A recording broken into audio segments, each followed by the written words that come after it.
webale kubanga okyagoberera omukutu gwa Red Zone TV yonna gwe gyosinzira okubanga gyotulabira kyokola kya mutawana nnyo gwatambula naffe wabula naawe atanaba kubanga osubscribinga ku channel eno nyongera okujjukiza nyongera okusaba nti kirira wanzaawo olaba ekigambo subscribe kikwateko kwata kade aka notification oberinga tomisinga ensonga yonna uliriza Joyce Bagala ntwatwa ne munne amanyiddwa nga Omugalatiya Abedi Bwanika ebyabwe twogerera nga si birungi yadde dakiika n'emu mu kibiina ekya National Unity Platform nga bano babadde balabikanga abatakyakirimu kati ate byongedde okubanga bibonoonekera bano ababiri boolaba Dr. Abedi Bwanika yabadde chairperson ow'akakiiko ke bayita assurance bakayita Government Assurances and Implementations Committee kati ngate Joyce Bagala ntwatwa ya mumyuka we aho kitegedde Honorable Abedi Bwanika yabadde chairperson ow'akakiiko ako bakayita Government Assurances and Implementation Committee kati Joyce Bagala nga ye mumyuka we bano nani yabalonda Robert Kyagulanyi Ssentamu mukola bishafo oba mukulonda kibayita shadow cabinet yatuula n'olukiiko lukulembera ekibiina ekya National Unity Platform ne balonda abantu bano wabwe wetwogerera olw'ebikolwa byabwe olw'enneeyisa yaabwe olw'ebigambo ebize bitambula njagala okutegeeza gwali ku mukutu ogwa Red Zone TV nti bano wetwogerera bagobeddwa Joyce Bagala ntwatwa eyali omusomi w'amawulire ku mukutu ogwa NBS Television ng'asoma amasengejje ne munne amanyiddwa nga Dr. Abedi Bwanika Omugalatiya ono eyali nannyini kibiina ekya PDP oba People's Development Party wetwogerera ng'ebyabwe bitandise okubanga byonooneka kubanga okusinziira ku mukulu amanyiddwa nga Honorable John Baptist Nambeshe ono nga ye Chief Whip ow'oludda oluvuganya mu Parliament era nga yalondebwa Robert Kyagulanyi Ssentamu wetwogerera John Baptist Nambeshe akozesezza obuyinza bwe obwamuweebwa Robert Kyagulanyi Ssentamu n'awummuza oba n'agoba abakulu bano ababiri okuli Honorable Joyce Bagala ntwatwa ku bwa deputy chairperson obw'akakiiko kali era mu ngeri y'emu n'agoba ne Omugalatiya amanyiddwa nga Abedi Bwanika ku kakiiko ke nkugambye ke bayita Government Assurances and Implementation Committee babagobye era John Baptist Nambeshe n'ategeeza nti bano ababiri mbawummuzza tebakyali ku kakiiko ako ffe mu kibiina ekya National Unity Platform tetukyabamanyi ono nga tasaaga mu bwangu obw'ekika ekyawaggulu n'ategeeza Speaker owa Parliament nti I redesignate Honorable Joseph Gonzaga Sewungu as the chairperson and Honorable Betty Ethel Naruyima as deputy chairperson of the committee. John Baptist Nambeshe ategeezezza nti bano betujjeewo Abedi Bwanika abadde chairperson mujjeewo ne musikiza Joseph Gonzaga Sewungu abere chairperson w'akakiiko ako amyukibwe amanyiddwa nga Honorable Betty Ethel Naruyima kubanga bo bakyatuwuliriramu era mu statement ye ne badde egenda bweti I hereby withdraw Dr. Abedi Bwanika and Honorable Joyce Bagala ntwatwa as chairperson and deputy chairperson of the Government Assurances and Implementation Committee respectively. Nti Madam Speaker ndi wano kutegeeza officially ndi wano okujja abakulu bana ababiri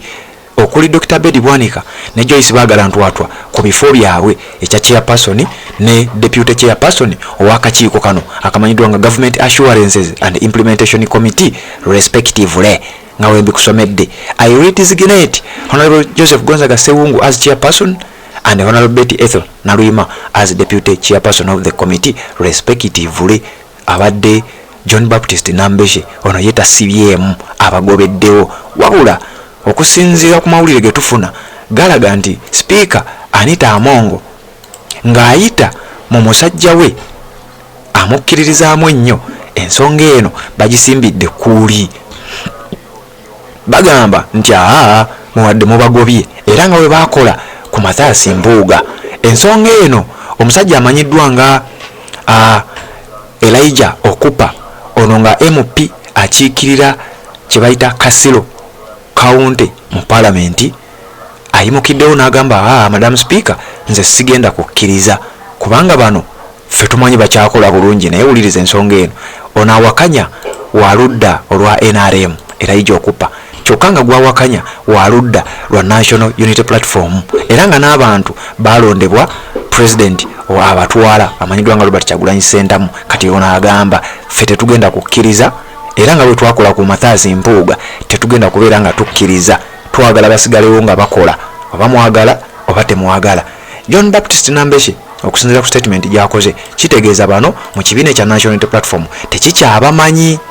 Kati Parliament ewezezza abantu basatu nga bano basavinga mbifo naye ng'ekibiina kyabagoba okuli Mathias Mpuuga Nsamba, ono ng'ekibiina kyamugoba ku bwa commissioner wabula Parliament yamulemezaawo. Kuliko Honorable Abedi Bwanika, ono ng'ekibiina kimugobye ku kakiiko kenkugambye akamanyiddwa nga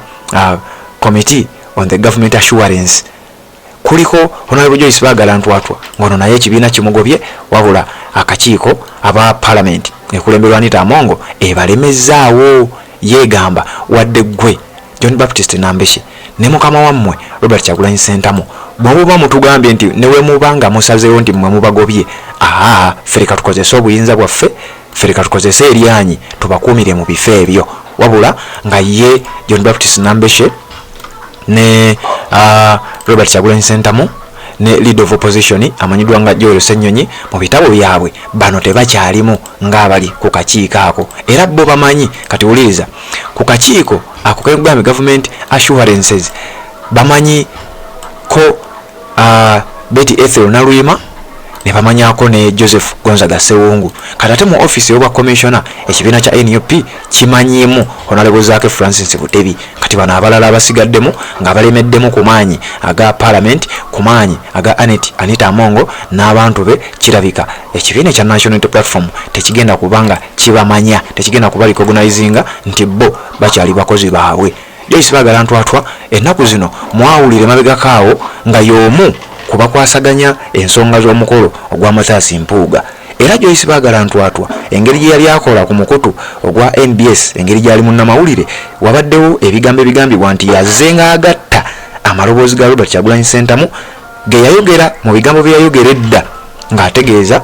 nti bannaye Mpuuga mumwagale mumwebaze olw'emirimu gy'akoze. Ebyo yabyogera mu buli obudde ng'amaze okuba ng'amugoba ku bwa leader of opposition, ng'amaze okuba ng'amukyusa ng'amusikiza Honorable Joel Ssenyonyi. Kati Joyce Baagala naddira ebigambo Robert Kyagulanyi Ssentamu bye yajjanga ayogera okuva emabega,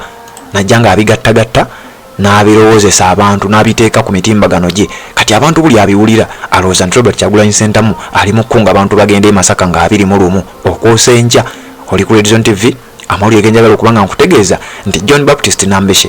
Chief Whip ow'ekibiina ekya National Unity Platform, ate nga Deputy President ow'ensonga za Eastern Uganda mu kibiina ekya National Unity Platform, bw'atyo bw'asomye statement ye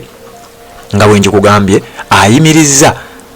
amanyiddwa nga Abedi Bwanika Bunnambiro, n'ayimiriza n'omumyuka we amanyiddwa nga Honorable Joyce Baagala Ntwatwa era Bunnambiro, n'abasikiza Honorable Gonzaga Joseph Sewungu nga chairperson ne Betty Ethel Nalwima omukyala wa Wakiso nga deputy we, wabula speaker ng'ayita mu mukwano gwe ennyo era omulwanyi we amanyiddwa nga